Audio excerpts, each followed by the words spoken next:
BJP ಮತ್ತು JDS ಎಷ್ಟೇ ಆಸೆ ಆಮಿಷಗಳನ್ನ ಒಡ್ಡಿದ್ರೂ ಕೂಡ ನಮ್ಮ ಪಕ್ಷದ ಅಭ್ಯರ್ಥಿಯೇ ಗೆಲ್ಲೋದು, ಮಂಡ್ಯದಲ್ಲಿ ನಾವೇ ಗೆಲ್ತೀವಿ ಅನ್ನುವಂತಹ ವಿಶ್ವಾಸವನ್ನ ಭವಿಷ್ಯವನ್ನ ನುಡಿದಿದ್ದಾರೆ ಸಿಎಂ ಸಿದ್ದರಾಮಯ್ಯನವರು. ಮಂಡ್ಯ ಮತ್ತೊಮ್ಮೆ ಕಾಂಗ್ರೆಸ್ ತೆಕ್ಕೆಗೆ ಬರೋದ್ರಲ್ಲಿ ಅನುಮಾನ ಇಲ್ಲ. ಜನರ ಸಹಕಾರ ನಮ್ಮ ಪರವಾಗಿ ಇರುತ್ತೆ. ಕಾಂಗ್ರೆಸ್ ಅಭ್ಯರ್ಥಿ ಗೆದ್ದೇ ಗೆಲ್ತಾರೆ. ಬಿಜೆಪಿ ಮತ್ತು ಜೆಡಿಎಸ್ ಇಬ್ರು ಸೇರ್ಕೊಂಡು ಯಾರೇ ಅಭ್ಯರ್ಥಿಯನ್ನ ಹಾಕಿದ್ರು ಅವನ್ನ ಸೋಲ್ಸೋ ಮೂಲಕವಾಗಿ ಕಾಂಗ್ರೆಸ್ ಅಭ್ಯರ್ಥಿಯನ್ನ ಗೆಲ್ಲಿಸುವಂತಹ ಕೆಲಸವನ್ನ ಮಂಡ್ಯ ಜನತೆ ಮಾಡ್ತಾರೆ ಅಂತ ಮಂಡ್ಯ ಗೆಲುವಿನ ಕುರಿತಾಗಿ ವಿಶ್ವಾಸವನ್ನ ಇಟ್ಕೊಂಡು ಮಾತನಾಡಿದ್ದಾರೆ ಸಿಎಂ ಸಿದ್ದರಾಮಯ್ಯನವರು. ಮಂಡ್ಯ ಜನತೆಗಾಗಿ ನಮ್ಮ ಸರ್ಕಾರ ಯಾವ ರೀತಿಯಾದಂತಹ ಕೊಡುಗೆಗಳನ್ನ ಕೊಟ್ಟಿದೆ ಮತ್ತು ಹಿಂದೆ ಯಾವುದೇ ಶಾಸಕರಿದ್ರು ಕೂಡ ಅವ್ರು ಕೇಳಿದಂತಹ ಎಲ್ಲಾ ಒಂದು ಕೆಲಸಗಳನ್ನ ನಾನು ಮಾಡಿಕೊಟ್ಟಿದ್ದೀನಿ ಅಂತ ಹೆಮ್ಮೆಯಿಂದ ಹೇಳ್ಕೊಳ್ತೀನಿ ಅಂದಿದ್ದಾರೆ ಸಿಎಂ. ಒಂದು ಓಟು ಕೂಡ ಕೊಡಕೂಡದು. ಈ ಸಾರಿ ನಾನು ನಿರೀಕ್ಷೆ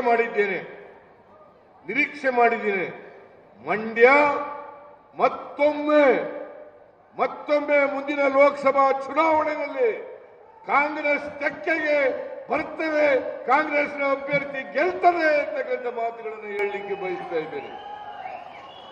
ಕಾಂಗ್ರೆಸ್ ಅಭ್ಯರ್ಥಿ ಏನಪ್ಪ ಚೆಲುವರಾಯ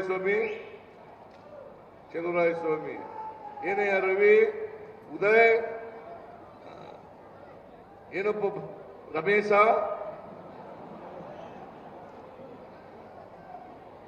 ಏನು ನರೇಂದ್ರ ಸ್ವಾಮಿ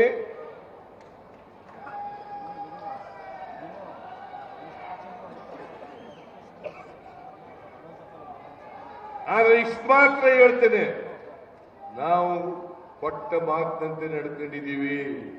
ಹಿಂದೇನೂ ಕೂಡ 2013ರಿಂದ 2018ರವರೆಗೆ ಇದ್ದಾಗ 165 ಭರವಸೆಗಳನ್ನು ಕೊಟ್ಟಿದ್ದು.